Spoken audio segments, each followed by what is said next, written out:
দুপুরবেলা আমরা মাছ ধরতে গেছিলাম কাঁকড়া বিলে। আমার সাথে আমার ফুপুও গেছিল।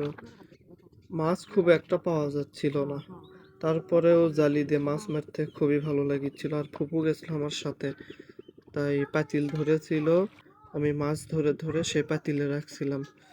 একা একা পানিতে নামতে আমার খুব ভয় করে, আমি পানিতে একা নামতে পারি না।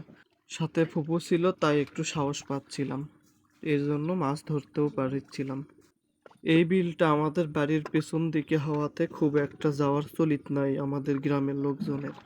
এই বিলটা দেখতেও একটু ভয়ানক টাইপের, পুরো বিল জলসরি দিয়ে ভরা। লোকমুখে শোনা যায় এই বিলে রাতে মাছ মারতে গিয়ে নাকি অনেক লোকজন মারাও গিয়েছে। আর এই বিলের ধারে পানির সাথেই পুরনো বড় একটা বট গাছ আছে, হিন্দুরা এখানে পূজা করে। গাছটা আমাদের এলাকায় সন্ন্যাসী গাছ নামে পরিচিত। গাছের নিচে কেউ যেতেই চায় না।